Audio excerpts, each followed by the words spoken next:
الحمد لله نحمده ونستعينه ونستغفره ونؤمن به ونتوكل عليه ونعوذ بالله من شرور أنفسنا ومن سيئات أعمالنا من يهده الله فلا مضل له ومن يضلله فلا هادي له ونشهد أن لا إله إلا الله ونشهد أن محمدا عبده ورسوله أما بعد فقد قال الله تبارك وتعالى في القرآن المجيد والفرقان الحميد أعوذ بالله من الشيطان الرجيم بسم الله الرحمن الرحيم سبحان الذي أسرى بعبده ليلا من المسجد الحرام إلى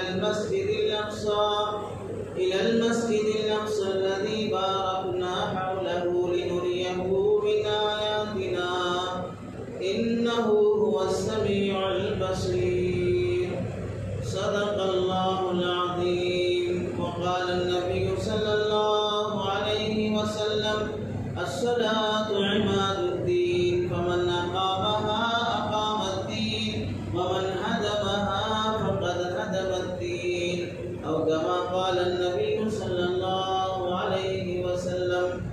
اللهم صل على سيدنا محمد وعلى آل سيدنا محمد وبارك وسلم. اللهم صل على سيدنا محمد وعلى آل سيدنا محمد وبارك وسلم. اللهم صل على سيدنا محمد وعلى آل سيدنا محمد وبارك وسلم.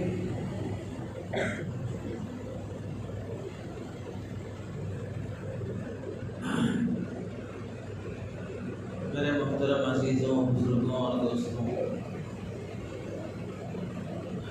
قرآن مجید کی آیت اور حدیث پاک آپ حضرات کے سامنے پڑھی گئی.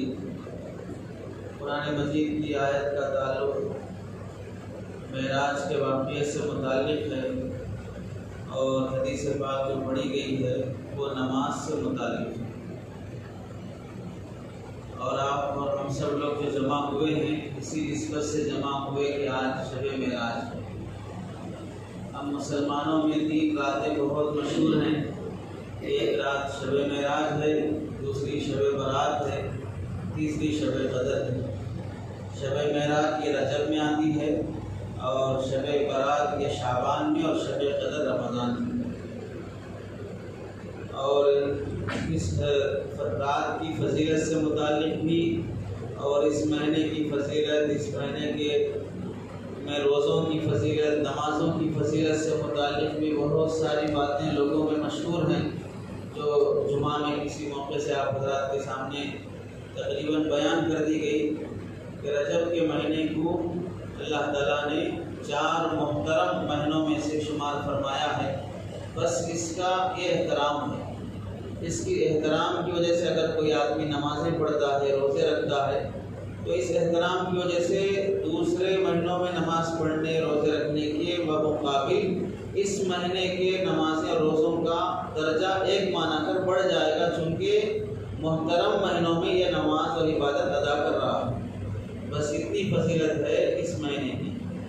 باقی اس کے علاوہ اس مہینے میں آپ نمازیں پڑھیں، روزے رکھیں تو اتنے ہزار نیکیاں، اتنے ہزار ثواب، ایسا کوئی ثواب اللہ تعالیٰ نے اس مہینے کے نمازوں روزوں پر نہیں رکھا ہے. اور 27ویں رات جو اس وقت ہم جمع ہیں، رمضان میں بھی 27 میں جمع ہوتے ہیں، رمضان میں بھی 27 میں ہی جمع ہوتے ہیں اور ابھی 27 میں ہی جمع ہوئے. 27 کا کوئی خاص مطلب ہمارے معاشرے میں ہے، شاید ہمیں جاننا پڑے گا کہ 27 کی کیا حکمت ہے کہ جس کی وجہ سے رجب میں بھی 27 کو ہی جمع ہوتے ہیں اور رمضان میں بھی 27 کو ہی جمع ہوتے ہیں. شعبان میں تھوڑا پہلے جمع ہو جا رہے ہیں، 15 ہی کو جمع ہو جا رہے ہیں. تو بعض لوگوں نے آج رات کی نمازوں کی بھی فضیلت بیان کی ہے اور بعض لوگوں نے کل صبح کے روزے کی بھی فضیلت بیان کی ہے کہ اگر کوئی آدمی 1 روزہ رکھ لے گا تو اسے 1000 سال روزے رکھنے کا ثواب ملے گا، اور بعض بولتے ہیں کہ 60,000 سال روزے رکھنے کا ثواب ملے گا. تو پتہ نہیں اتنے زیادہ تو لوگ الیکشن کے موقع پہ بھی نہیں دیتے پیسے، جتنا یہ ثواب دینے کی باتیں کر رہے ہیں، اتنے روزوں کا ثواب، اتنے روزوں کا ثواب، یہ سب چیزیں حدیث میں نہیں ہیں۔ آج رات کی کوئی خاص نماز شریعت میں نہیں ہے، کتنے قل سے پڑھی جائے، 4 قل سے، 12 قل سے۔ جمعہ میں بیان کیا گیا تھا 1 قل سے شروع ہوتی ہے، 100 قل پہ جا کے رکتی ہے نماز سنچری تک، کہ 100 قل کی بھی نماز بھی بعض لوگوں نے رکھی ہے کہ ایک رکعت میں 100 مرتبہ سورہ اخلاص پڑھا جائے۔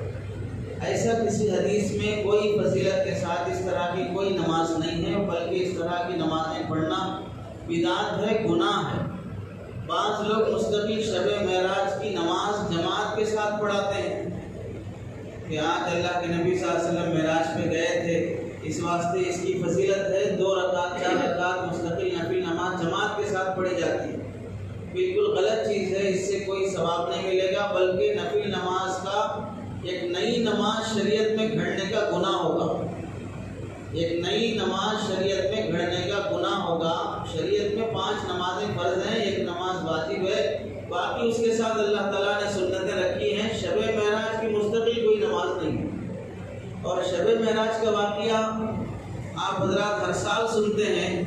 آپ کو معلوم ہونا چاہیے کہ اللہ کے نبی صلی اللہ علیہ وسلم شب معراج میں گھر میں آرام فرما رہے تھے، گھر میں اللہ کے نبی صلی اللہ علیہ وسلم آرام فرما رہے تھے۔ حضرت جبرائیل علیہ السلام آئے اور پھر آسمانوں پہ لے گئے، پھر اس کے بعد فجر ہونے سے پہلے اللہ کے نبی صلی اللہ علیہ وسلم تشریف لا لیے اور صحابہ کے سامنے دوسرے دن واقعہ بیان فرمایا کہ رات میں اس طرح کا سفر ہوا تھا۔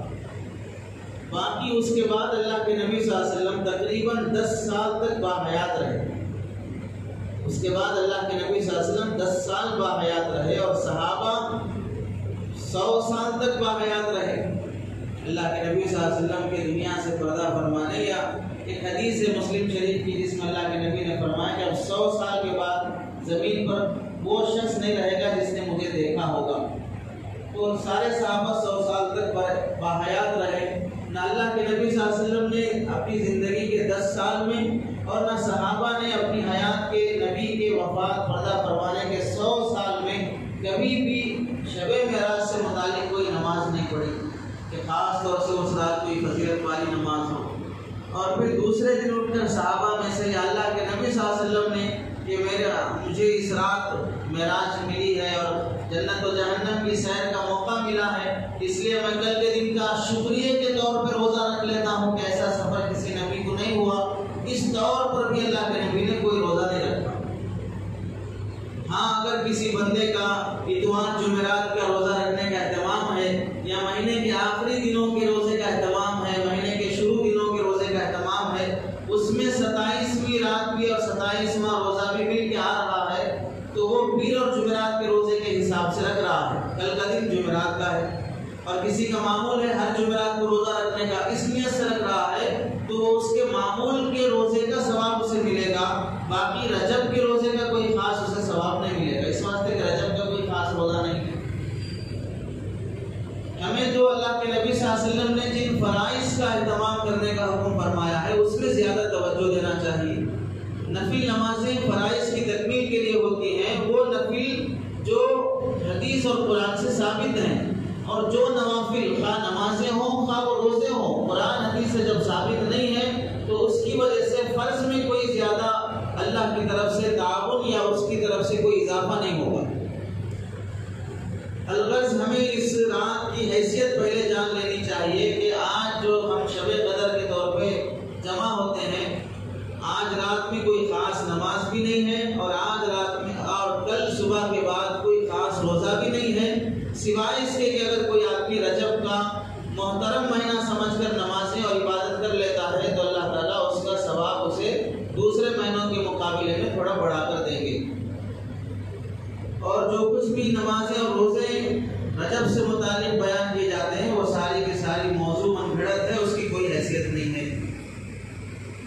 دوسری بات ہمیں یہ سمجھ لینا چاہیے کہ ہم لوگ جو رجب کے مہینے میں اور 27 رات کو جو جمع ہو رہے ہیں، ہمارا یہ جمع ہونا اگر اس نیت سے ہے کہ پرانی ایک روایت چلی آ رہی ہے کہ آج رات لوگ جمع ہوتے ہیں مسلمان مسجد میں اور کچھ دین کی بات معلوم ہو جائے گی اور کچھ حلال حرام کی باتیں ہمیں معلوم ہو جائے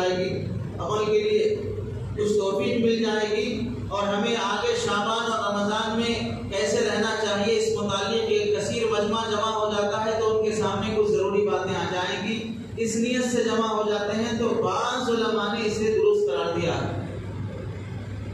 البتہ اکثر علماء کی رائے یہ ہے کہ شب معراج کے موقع پر مستقل جلسے کی شکل بنانا اور اس کا خاص طور سے اہتمام کر کے لوگوں کو دعوت دینا، اور بعض مسجدوں میں مستقل ڈیکوریشن کیا جاتا ہے اور اس کے لیے مستقل محنت کی جاتی ہے، شب معراج کا مستقل عنوان باندھ کر چندہ کیا جاتا ہے اور پھر اس میں کھانا یا مٹھائی کا اہتمام کیا جاتا ہے۔ یہ ساری چیزیں شریعت کے روح سے مناسب نہیں ہیں، ایسا کرنے کی اجازت نہیں ہے۔ اب چونکہ بعض علماء کی جو رائے ہے کہ اس موقع سے لوگ جمع ہو جائیں گے، تھوڑی دین کی بات ہو جائے گی، عمل کی توفیق مل جائے گی، اس واسطے ہم جمع ہو گئے تو ان علماء کی رائے کے حساب سے گنجائش نکل جاتی ہے۔ باقی یہ جمع ہونا نہ سنت ہے، نہ واجب ہے، نہ فرض ہے، نہ آج کا بیان کرنا نہ واجب ہے، نہ سنت ہے، نہ فرض ہے۔ اور تیسری بات ہمیں یہ بھی معلوم ہونا چاہیے کہ اللہ کے نبی صلی اللہ علیہ وسلم کو اللہ تبارک و تعالیٰ معراج پہ جو بلائے ہیں، کن حالات میں بلائے ہیں، اور معراج کا واقعہ ہر سال ہم سنتے ہیں، اس کے باوجود بھی اللہ نے اس واقعے کے اندر ایک لذت رکھی ہے، اس واقعے کے اندر ایک نورانیت رکھی ہے، کیونکہ معراج کا واقعہ ایسا واقعہ ہے کہ خود اللہ کے نبی صلی اللہ علیہ وسلم نے اس سفر کا پورا پس منظر اور پورے سفر کا واقعہ اپنی زبان مبارک سے بیان فرمایا، اور یہ ایسا انوکھا سفر ہے کہ دنیا میں کسی انسان کو نصیب نہیں ہوا، کسی نبی کو نصیب نہیں ہوا۔ آدمی سفر کرتا ہے تو زمین سے زمین تک کا سفر کرتا ہے، یہاں سے آپ ممبئی جائیں گے، یہاں سے آپ کلکتہ جائیں گے، یہاں سے آپ مکہ مکرمہ مدینہ جائیں گے، زمین سے زمین تک کا سفر کرتا ہے، اور یہ سفر وہ ہے جو زمین سے آسمانوں کا سفر ہے، زمین سے آسمانوں کا سفر ہے۔ اور اگر کوئی آدمی یہاں سے کلکتہ ممبئی مکہ مکرمہ جانے کے لیے ہوائی جہاز کا بھی سفر کرے گا تو ہوائی جہاز آسمانوں میں نہیں جاتا، ہوائی جہاز آسمانوں میں نہیں جاتا۔ بعض مرتبہ خیال ہو اب نئی چیزیں پیدا ہو گئی، آسمانوں کا بھی سفر ہو رہا ہے، ہوا میں سفر کرے گا، آسمان میں سفر نہیں کر سکتا، آسمان تو اس سے بہت اوپر رہتا ہے۔ تو یہ سفر زمین سے آسمان کا سفر ہے، اور اللہ کے نبی صلی اللہ علیہ وسلم نے خود اپنی زبان مبارک سے بیان فرمایا، اور اس واقعے معراج پر کوئی سیرت کی کتاب ایسی نہیں ہے جس میں نبی کے اس واقعے معراج کا ذکر مفسر و سیرت نگار علماء نے نہیں لکھا ہو، ایسی کوئی کتاب نہیں۔ ہر سیرت کی کتاب میں نبی کے واقعے معراج کا ذکر آپ کو ملے گا، اور مستقل واقعے معراج پر بھی علماء نے کتابیں لکھی ہیں، ہزاروں صفحات کی، 100 صفحات کی، 500 صفحات کی، 800 صفحات کی کتاب صرف واقعے معراج پر علماء نے لکھی ہے۔ اس موضوع پر جلسے ہوتے ہیں، تقریریں ہوتے ہیں، ہر طرح کی اس واقعے کی یاد دہانی اور تذکرے کے لیے کچھ نہ کچھ تقریر ہوتی ہے، پھر بھی اس واقعے کی لذت اور نورانیت میں کوئی کمی نہیں آتی، چونکہ اللہ کے نبی صلی اللہ علیہ وسلم کا وہ واقعہ ہے کہ جو خود اللہ کے نبی صلی اللہ علیہ وسلم نے زبان سے بیان فرمایا، اور ایک ایسا عجیب معجزہ ہے جو آدمی کے عقل اور اللہ کی وحی اور قدرت کے درمیان میں فیصلہ کر دیتا ہے کہ جہاں پر تم سب لوگوں کی عقلیں ناکام ہیں، وہاں پر اللہ کی قدرت اور اللہ کی وحی کا سلسلہ شروع ہوتا ہے۔ آدمی اس واقعے کو عقل سے سمجھ نہیں سکتا، اور درمیان میں ہم یہ بات بھی سمجھ لیں کہ اللہ کے نبی صلی اللہ علیہ وسلم کا واقعہ معراج زندگی میں ایک بار ہوا ہے، جسم اور روح دونوں کے ساتھ، جسم اور روح کے ساتھ زندگی میں ایک بار ہوا ہے بس، باقی 30 مرتبہ ہوا، 40 مرتبہ ہوا، فلاں اتنے مرتبہ ہوا، وہ سب روحانی معراج ہو سکتی ہے کہ انسان سونے کے بعد ساری روحیں اللہ کے پاس جمع ہو جاتی ہیں، اللہ تعالیٰ ان روحوں کو اپنے پاس روکتے ہیں، پھر صبح ہونے کے بعد ان روحوں کو واپس چھوڑ دیتے ہیں، یہ بھی حدیث میں آیا ہے۔ تو اس طرح روح جب گئی ہے اللہ کے پاس تو وہ وہاں کے سیر کی ہے، اسے روحانی معراج کہا جائے تو وہ کئی مرتبہ بھی ہو سکتی ہے، وہ انسان کو بھی ہو سکتی ہے کہ انسان سویا ہے، جنگلوں میں جا رہا ہے، آسمانوں پہ اڑ رہا ہے، نئی نئی چیزیں دیکھ رہا ہے، اور جنت کو بھی دیکھ رہا ہے، یہ ساری چیزیں انسان کو بھی بعض مرتبہ نصیب ہو جاتی ہیں اس کے نیک اعمال کی وجہ سے۔ جسم اور روح کے ساتھ اللہ کے نبی صلی اللہ علیہ وسلم کو ایک مرتبہ معراج ہوئی ہے، اور یہ معراج کب ہوئی ہے، کون سے مہینے میں، کون سے سال میں ہوئی ہے، اس سلسلے میں مفسرین کے 10 اقوال ہیں۔ کون سے سال ہوئی ہے؟ نبوت کے سال ہوئی، اس کے بعد کے سال ہوئی، اس کے بعد کے سال ہوئی۔ مکہ مکرمہ کی 13 سالہ زندگی میں سے 10 سال میں سے اختلاف ہے علماء کا، مفسر سیرت لکھنے والے بڑے بڑے علماء کا 10 سال میں سے کون سے سال میں اللہ کے نبی صلی اللہ علیہ وسلم کو معراج ہوئی ہے، اس متعلق 10 اقوال ہیں۔ اب ہم خاص طور سے 11 نبوی کو، ہجرت سے 2 سال پہلے معراج ہوئی ہے۔ سیرت النبی میں حضرت مولانا ادریس صاحب کانگلگی رحمۃ اللہ علیہ نے دیگر بڑی کتابوں کے حوالے سے لکھا ہے کہ 11 نبوی کو، یعنی اللہ کے نبی صلی اللہ علیہ وسلم ہجرت کرنے سے 2 سال پہلے تقریباً معراج کا واقعہ پیش آیا۔ اور کس مہینے میں پیش آیا، اس متعلق 8 اقوال علماء نے لکھے ہیں۔ کس دن پیش آیا، کس تاریخ میں، جیسے ہم 27 کو جمع ہو رہے ہیں، وہ کس تاریخ کو پیش آیا، تاریخ سے متعلق 9 اقوال ہیں۔ اور کس دن پیش آیا، اس دن سے متعلق علماء کے 5 اقوال ہیں۔ اور کوئی قول طے شدہ اور بالکل ہم اسے نہیں کہہ سکتے کہ صحیح قول یہ ہے کہ اللہ کے نبی صلی اللہ علیہ وسلم کو واقع معراج رجب کے مہینے میں ہوئی، یہ گارنٹی سے کوئی نہیں بول سکتا۔ صحیح حدیث کے حوالے سے کوئی بھی عالم ہو، کوئی بھی عام آدمی بات میں تو بولے گا، یہ تو بولتے رہے، سب لوگ بول رہے ہیں معراج رجب میں ہوئی۔ کوئی وہ عالم جو تحقیق سے بیان کر سکتا ہو کہ جب کسی عالم نے لکھا ہی نہیں کسی کتاب میں کہ جب واقع معراج رجب کے مہینے میں ہونا طے ہے، تو پھر ہم آپ کو کیسے کہہ سکتے ہیں کہ رجب کے مہینے میں واقع معراج ہوا؟ آپ کا دل رکھنے کے لیے تو ہم اپنی طرف سے کھڑ کے تو نہیں بول سکتے۔ دل رکھنے کے لیے آپ کو دعوت دے سکتے ہیں، دل رکھنے کے لیے ہم حدیثیں کہاں سے کھڑیں گے آپ کے لیے؟ تو واقع معراج رجب کے مہینے میں ہونا یہ کسی صحیح حدیث سے ثابت نہیں ہے۔ 8 اقوال ہیں، ان میں سے کون سے مہینے میں ہوا ہم نہیں بول سکتے۔ اس میں سے ایک مہینہ رجب کا بھی ہے، اور کون سی تاریخ میں ہوا ہے، رجب کی پہلی تاریخ میں ہوا، ربیع الاول کے مہینے میں ہوا، کس تاریخ میں ہوا، اس میں 9 اقوال ہیں علماء کے۔ تو ہم گارنٹی سے رجب کی 27 تاریخ کو اللہ کے نبی صلی اللہ علیہ وسلم کو معراج کو بلایا گیا، یہ بھی ہم پکی بات نہیں بول سکتے۔ راجح قول بھی ذکر نہیں کر سکتے، اس واسطے کہ جب علماء 9 قول ذکر کر رہے ہیں تو ہم ان میں سے یہ راجح ہے وہ مرجوح ہے بولیں گے، ہم تو تھے نہیں اس وقت معراج پہ، تو ہم کیسے بولیں گے نہیں یہی روایت صحیح ہے کیونکہ میں تھا اس وقت؟ ہم تو نہیں بول سکتے ایسے۔ تو اس واسطے ہمیں پہلے اس کی حیثیت جان لینا چاہیے کہ رجب کا واقعہ معراج یہ کس سال میں ہوا، کس مہینے میں ہوا، کس تاریخ میں ہوا، پکی بات کتابوں میں لکھی ہوئی نہیں ہے، ہم اسے طے کر کے بول بھی نہیں سکتے۔ بس ہم اتنا بول سکتے ہیں کہ واقعہ معراج ہوا، اور یہ پکی بات۔ اور یہ واقعہ معراج کے 2 پہلو ہیں۔ ایک پہلو ہے اللہ کے نبی صلی اللہ علیہ وسلم کو گھر سے بیت المقدس تک لے جانے کا واقعہ، اور پھر بیت المقدس سے آسمانوں تک لے جانے کا واقعہ۔ یہ 2 پہلو ہیں۔ گھر سے اللہ کے نبی صلی اللہ علیہ وسلم کو بیت المقدس تک لے جایا گیا، یہ قرآن سے ثابت ہے، اس کا انکار کرنے والا کافر ہو جائے گا۔ 15ویں پارے کے شروع میں اللہ فرماتے ہیں سبحان الذی اسری بعبدہ، پاک ہے وہ ذات جو اپنے بندے کو لے جا رہی ہے من المسجد الحرام الی المسجد الاقصی، مسجد حرام یعنی کعبۃ اللہ جو مسجد ہے وہاں سے الی المسجد الاقصی، مسجد اقصی یعنی بیت المقدس تک۔ بس آیت میں وہاں تک لے جانے کا ذکر ہے، اس سے آگے آسمانوں پر لے جانے کا تذکرہ قرآن مجید کی اس آیت میں نہیں ہے۔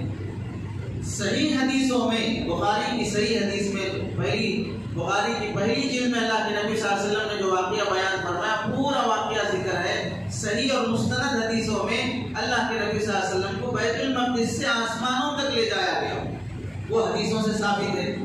تو جو بات قرآن سے ثابت ہے اس کا اگر کوئی آدمی انکار کرے گا تو وہ کافر ہو جائے گا، اور جو بات حدیثوں سے ثابت ہے اور وہ تواتر کے درجے کی نہیں ہے تو پھر اس کا انکار کرنے والا گنہگار اور فاسق ہوگا۔ بہرحال واقعہ معراج اللہ کے نبی صلی اللہ علیہ وسلم کا حدیث سے ثابت ہے۔ اب اللہ کے نبی صلی اللہ علیہ وسلم کو گھر سے جو بیت المقدس تک لے جایا گیا ہے اسے علماء کہتے ہیں اسرا، اسرا لے جایا جانا، تو اسے اصطلاح میں کہا جائے گا اسرا۔ اسرا کہتے ہیں لے جانا، رات میں لے جانا، اسراء کہتے ہیں رات میں لے جانے کی. اللہ کے نبی صلی اللہ علیہ وسلم کو بھی رات میں لے جایا گیا، اس واسطے اس کا نام ہے اسراء، یعنی گھر سے بیت المقدس تک لے جانا. پھر بیت المقدس سے آسمانوں تک لے جانا، اسے کہتے ہیں معراج. بیت المقدس سے آسمانوں تک لے جانا اسے کہتے ہیں معراج. معراج کے معنی آتے ہیں ہر وہ چیز جس کے ذریعے سے آدمی اوپر چڑھتا ہو، جس کے ذریعے سے آدمی اوپر چڑھے اسے کہتے ہیں معراج. آپ سیڑھیوں کے ذریعے سے اوپر چڑھتے ہیں تو سیڑھی کو کیا کہیں گے؟ معراج. آپ لفٹ کے ذریعے سے اوپر چڑھتے ہیں تو لفٹ کو کہیں گے معراج. آپ کسی بھی چیز کے ذریعے سے اوپر چڑھتے ہوں تو عربی گرامر میں اسے کہتے ہیں معراج. اور یہاں معراج جو اصطلاح میں ہم بول سکتے ہیں کہ معراج سے مراد اللہ کے نبی صلی اللہ علیہ وسلم کو آسمانوں کی اور جنت و جہنم کی سیر کرانے کے لیے اللہ تعالیٰ نے ایک نورانی سیڑھی اتاری تھی. اس سیڑھی کے ذریعے سے اللہ کے نبی صلی اللہ علیہ وسلم آسمانوں تک پہنچے ہیں، اسے کہتے ہیں معراج. بیت المقدس تک جانے کے لیے، گھر سے بیت المقدس تک جانے کے لیے اللہ کے نبی صلی اللہ علیہ وسلم کے لیے براق لایا گیا. براق پہ اللہ کے نبی صلی اللہ علیہ وسلم سوار ہو کر بیت المقدس تک پہنچے. بیت المقدس سے آسمانوں تک کا سفر کرنے کے لیے دو روایتیں ہیں کہ اللہ کے نبی صلی اللہ علیہ وسلم براق پہ سوار ہو کر سیڑھی کے ذریعے سے اوپر گئے ہیں، اور دوسری روایت ہے کہ اللہ کے نبی صلی اللہ علیہ وسلم سیڑھی کے ذریعے سے ہی آسمانوں کا سفر کیے. تو واقع معراج اللہ کے نبی صلی اللہ علیہ وسلم کا کن حالات میں پیش آیا، وہ حالات سمجھنے کے ہیں کہ اللہ کے نبی صلی اللہ علیہ وسلم مکہ مکرمہ میں پیدا ہوئے. پیدا ہونے کے بعد 40 سال کے بعد اللہ کے نبی صلی اللہ علیہ وسلم کو نبوت ملی. نبی بننے کے بعد اللہ کے نبی صلی اللہ علیہ وسلم نے لوگوں میں دین کی دعوت دینی شروع کی. شروع کے 2 سال تک خفیہ طور پہ چھپ کر اللہ کے نبی صلی اللہ علیہ وسلم دعوت دیتے رہے. اس کے بعد اللہ کا حکم ہوا کہ اب کھل کر لوگوں کو دین کی طرف بلاؤ. اللہ کے نبی نے جب سب کو توحید کی طرف، ایک اللہ کی طرف بلانا شروع کیا تو جو مکے کے لوگ تھے اللہ کے نبی کو امین کہتے تھے، صادق کہتے تھے. کافر اپنی امانتیں اللہ کے نبی کے پاس لا کے رکھتے تھے اور اللہ کے نبی صلی اللہ علیہ وسلم کے فیصلے پہ راضی ہوتے تھے. بڑے بڑے جھگڑوں میں، خاندانی جھگڑوں میں، قومیت کے جھگڑوں میں اللہ کے نبی کے فیصلے پہ راضی ہو جاتے تھے. ایسے لوگ بھی جو اللہ کے نبی کی اتنی محبت، اللہ کے نبی سے اتنی محبت عظمت کرنے والے، اللہ کے نبی کی دعوت پر، توحید کی دعوت پر، دین کی دعوت پر دشمن بن گئے. تکلیفیں دینا شروع کر دیے، اللہ کے نبی کو گالیاں دینا شروع کر دیے، ستانا شروع کر دیے. لیکن چونکہ حضرت ابو طالب باحیات تھے، وہ قوم کے لیڈر تھے، بڑے تھے، تو ان کا ایک سپورٹ اللہ کے نبی صلی اللہ علیہ وسلم کو تھا. تو لوگوں کی ہمت نہیں تھی زیادہ کھل کے دشمنی کرنے کی.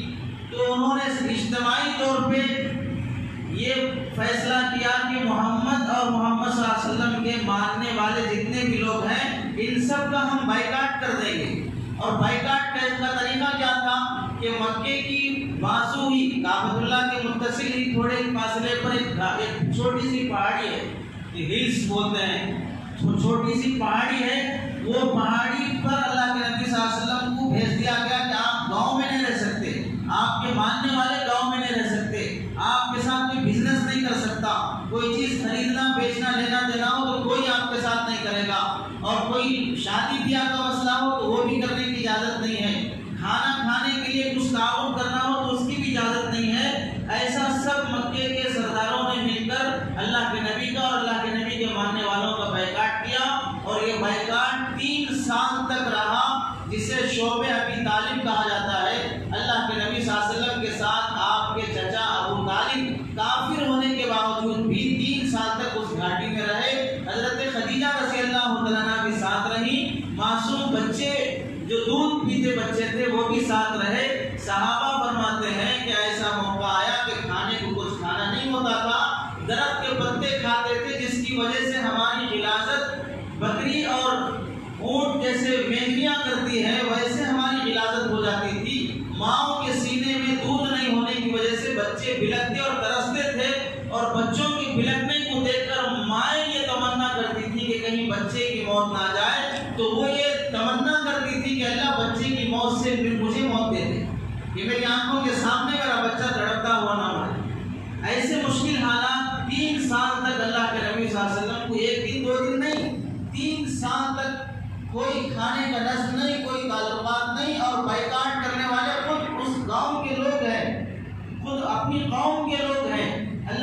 صلی اللہ علیہ وسلم وہاں پر رہے، اور جب تکلیفیں حد سے بڑھ گئی تو اللہ تبارک و تعالیٰ نے رہائی کا اور پھر خلاصے کا انتظام فرمایا کہ وہاں سے چھٹکارا ملے۔ جو اتفاق سے کافروں میں سے کسی کے دل میں رحم پیدا ہوا اور اس نے کہا کہ ہم اپنی قوم کے لوگوں کو کیسی تکلیف دے رہے ہیں، اور جا کے دیکھو کہ محمد اور اس کے ماننے والوں نے ہمیں کیا تکلیف پہنچایا ہے۔ تو اس طرح رحم پیدا ہوا۔ اللہ کے نبی صلی اللہ علیہ وسلم کے پاس لوگ آئے، جمع ہوئے۔ اللہ کے نبی نے فرمایا تم نے کعبے پر بائیکاٹ کی جو تختی لگائی ہے لکھ کر کہ محمد اور اس کے ماننے والوں سے کوئی تعلق نہیں رکھا جائے گا، کعبۃ اللہ کے اندر وہ جو تختی تم نے لگائی ہے وہ ساری تختی کو دیمک نے کھا کے ختم کر دیا۔ اگر تختی میں کچھ بچا ہے تو صرف محمد رسول اللہ بچا ہے، جا کے دیکھو۔ اگر کچھ بچا ہے تو محمد رسول اللہ بچا ہے، کہ محمد اللہ کے رسول ہیں، یہ بچا ہے۔ جب کافروں نے کہا کہ اگر تمہاری یہ بات سچی ہے تو ہم مل کر تمہارا بائیکاٹ ختم کریں گے، جا کے دیکھا گیا۔ ابو طالب کہتے تھے بھتیجے تم کیا کہہ رہے، سوچ کے کہو، کہیں ایسا نہ ہو کہ بات غلط ہو جائے۔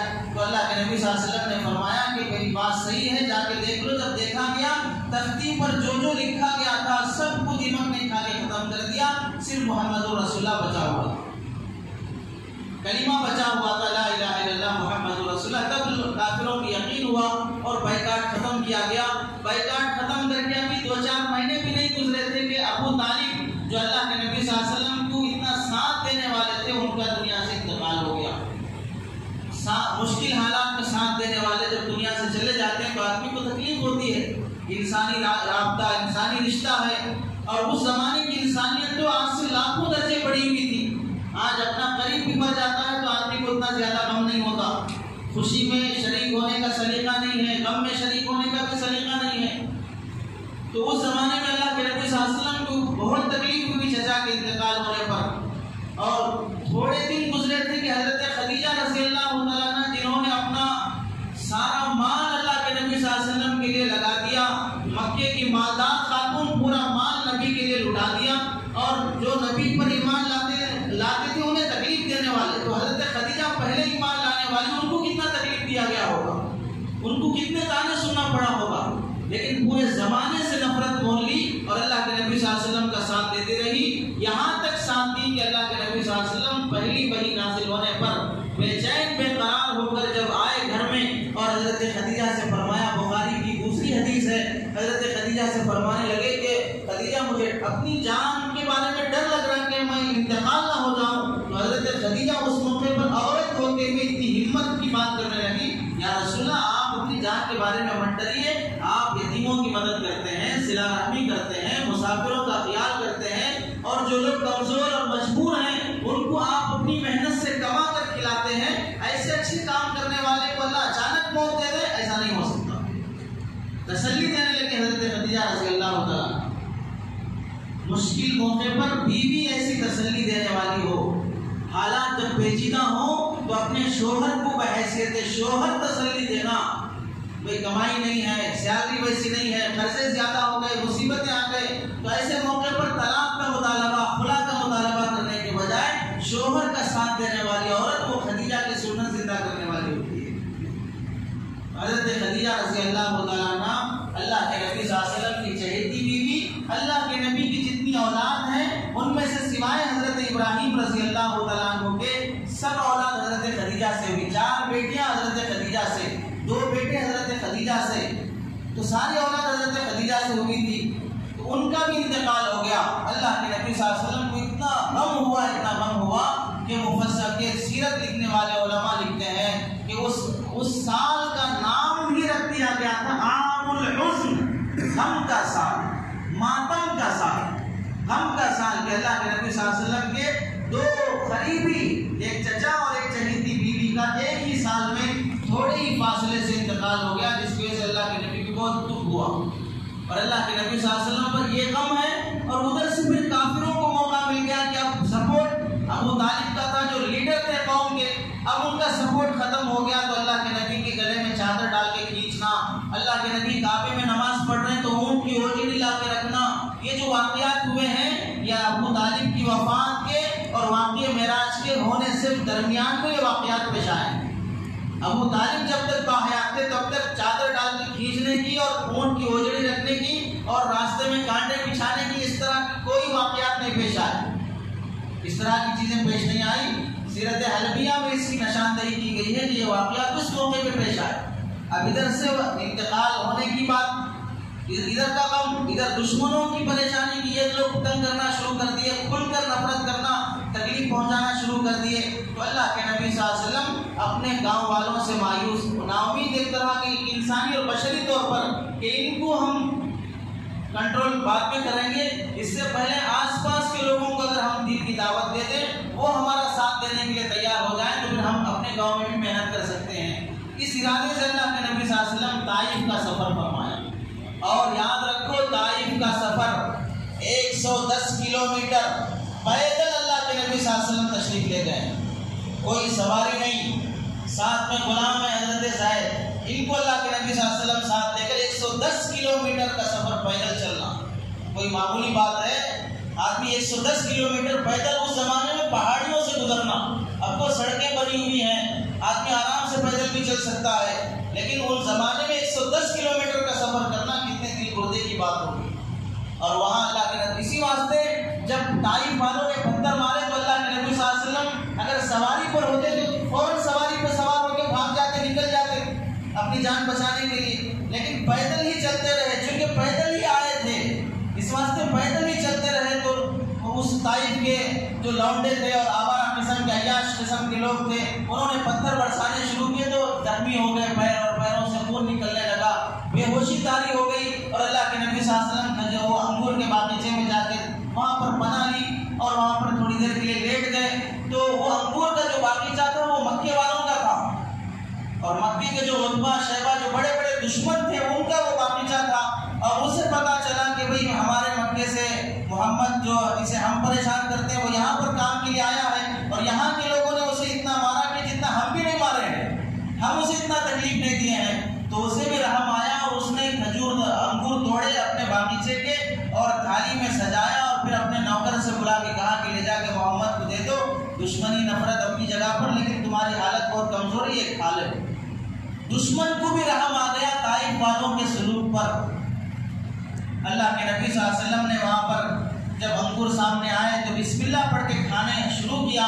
بسم اللہ کا جب لفظ اللہ کے نبی نے فرمایا تو جو لا کر دینے والا نوکر تھا، لا کر دینے والا جو نوکر تھا وہ نوکر تھا حضرت یونس علیہ السلام کی بستی کا، یونس علیہ السلام کی گاؤں کا، وہ وہاں نوکری کر رہا تھا۔ اس نے جب بسم اللہ کا لفظ سنا تو اس نے پوچھا، اس پورے علاقے میں کئی سالوں سے میں رہ رہا ہوں لیکن کوئی بھی بسم اللہ کا لفظ نہیں بولتا ہے۔ بسم اللہ والعزیٰ، بتوں کا نام لے کے لوگ کھانا کھاتے ہیں، بتوں کا نام لے کے لوگ اپنا کام شروع کرتے ہیں، اور آپ بسم اللہ کہہ رہے ہیں تو آپ کون ہیں؟ اللہ کے نبی صلی اللہ علیہ وسلم نے فرمایا میں محمد ہوں اور میں نبی ہوں، اللہ کی طرف سے بھیجا گیا ہوں۔ تو اللہ کے نبی صلی اللہ علیہ وسلم نے پوچھا تم کہاں کے ہو؟ تو انہوں نے کہا میں نینوا شہر کا ہوں۔ نینوا حضرت یونس علیہ السلام کے گاؤں کا نام ہے، میں نینوا شہر کا ہوں۔ جب نینوا کا لفظ اس نے کہا تو اللہ کے نبی صلی اللہ علیہ وسلم نے فرمایا اچھا حضرت یونس کے گاؤں کے ہو؟ تو اس نے تعجب سے پوچھا آپ یونس کو کیسے جانتے ہیں؟ تو اللہ کے نبی صلی اللہ علیہ وسلم نے فرمایا یونس ہمارے بھائی ہیں، ہم نبی سب ایک دوسرے کے بھائی ہوتے ہیں، اور اللہ تعالیٰ نے حضرت یونس کو نینوا شہر کی طرف نبی بنا کر بھیجا تھا۔ تو جب اس نے حضرت اپنے گاؤں کے نبی کے بارے میں سنا تو خوش ہو گیا، اور اس نے قدموں میں پڑھ کر کہا کہ مجھے کلمہ پڑھا دیجیے میں مسلمان ہوتا ہوں۔ اللہ کے نبی صلی اللہ علیہ وسلم نے اسے کلمہ پڑھایا، وہ مسلمان ہوا، اور جب وہاں سے اٹھ کے وہ مالک جو باغیچے کا انگور توڑ کے دیا تھا اس نے کہا کہ بہت زیادہ احترام کر رہا ہے، پیر پڑ رہا ہے، فلاں کر رہا ہے، اس نے کہا یہ محمد لوگوں کے دین کو بگاڑ دینے والا ہے، تو زیادہ متاثر نہیں ہونا ہے، تیرے دین کو بھی بگاڑ دے گا۔ تو اس نے کہا کہ میں نے ایسا پاکیزہ چہرہ آج تک نہیں دیکھا، اس کی زبان سے جھوٹ نہیں نکل سکتا، ایسا پاکیزہ چہرہ میں نے آج تک نہیں دیکھا، اس کی زبان سے جھوٹ نہیں نکل سکتا۔ علماء لکھتے ہیں کہ دیکھو تم لوگ محنت کرو دین کی خاطر، اللہ تمہاری محنت رائگاں نہیں کریں گے۔ طائف میں اللہ کے نبی صلی اللہ علیہ وسلم دین کا کام لے کر گئے، وہاں پر لوگوں کو دین کی طرف بلانے کے لیے، اسلام کی طرف بلانے کے لیے، ان لوگوں نے دین قبول نہیں کیا، لیکن اللہ نے فوراً اس باغیچے کے غلام کو ہدایت دے کر اللہ کے نبی کے دل کی تسلی کا سامان کر دیا۔ تمہاری محنت رائگاں نہیں ہوگی، ایک بندہ بھی مسلمان ہو گیا تمہاری محنت وصول ہو گئی۔ وہاں سے اللہ کے نبی صلی اللہ علیہ وسلم واپس آ رہے تھے، وہاں آسمانوں کا فرشتہ آیا، لمبا واقعہ ہے، واپس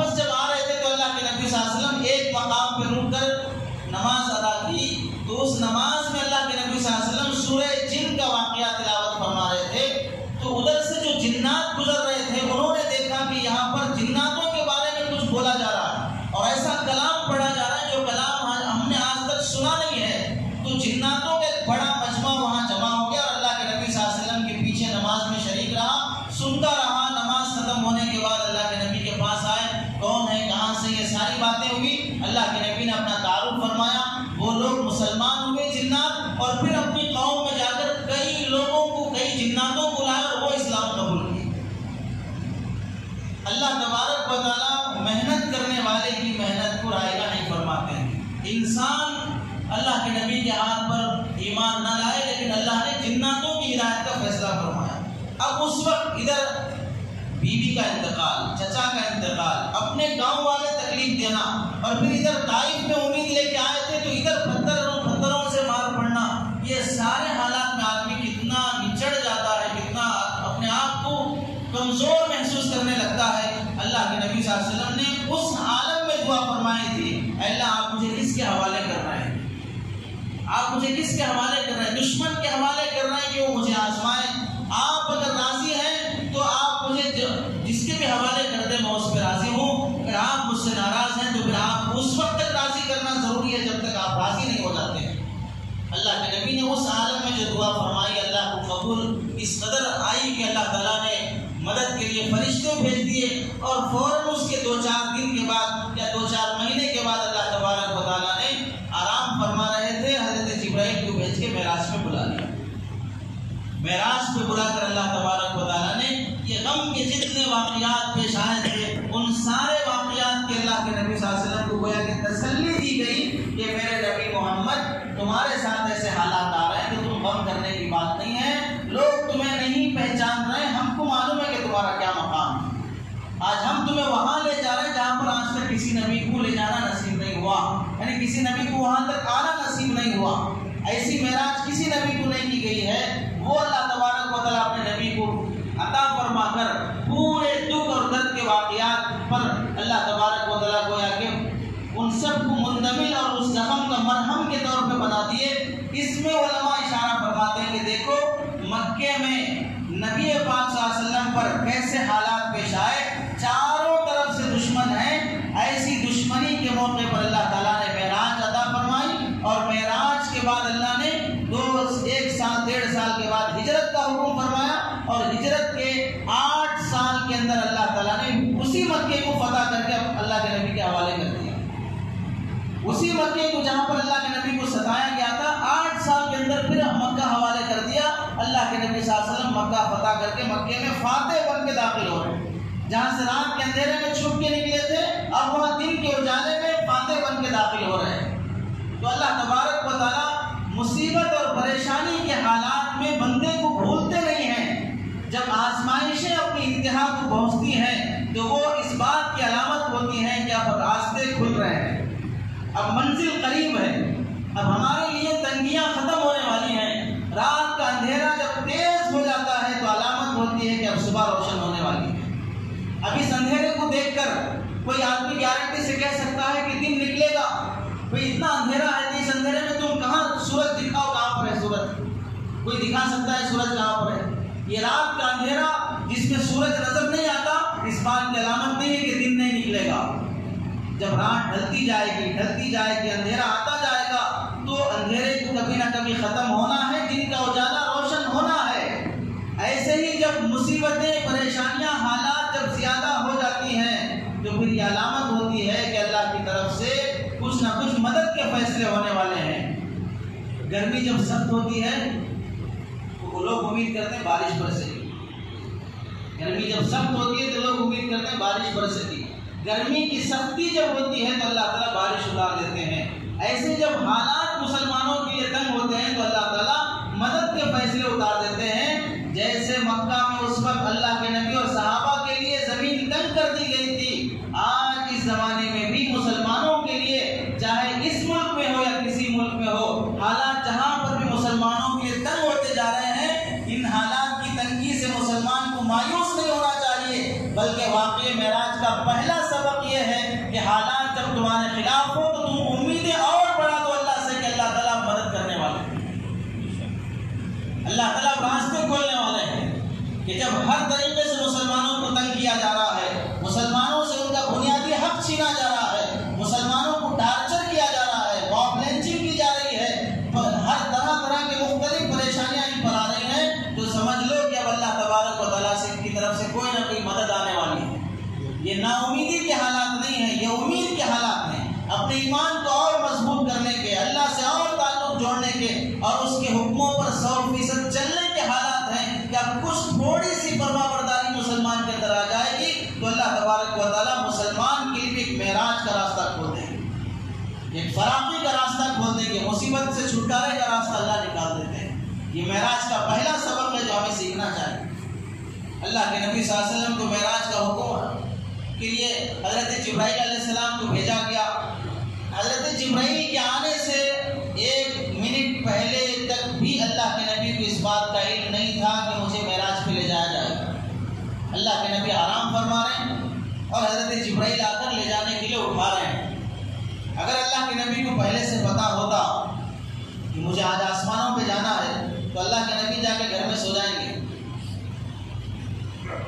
بالکل نہا دھو کے تیار ہوں گے کہ مجھے اللہ کے پاس جانا ہے۔ اللہ کے نبی آرام فرما رہے ہیں تو حضرت جبرائیل علیہ السلام آئے اور اللہ کے نبی صلی اللہ علیہ وسلم کو اٹھایا۔ اور کیسے اٹھایا حدیثوں میں نہیں، بعض لوگ کہتے ہیں کہ اپنے زبان کو اللہ کے نبی کے قدموں کو لگایا اور نبی کے قدموں کا بوسہ لیا۔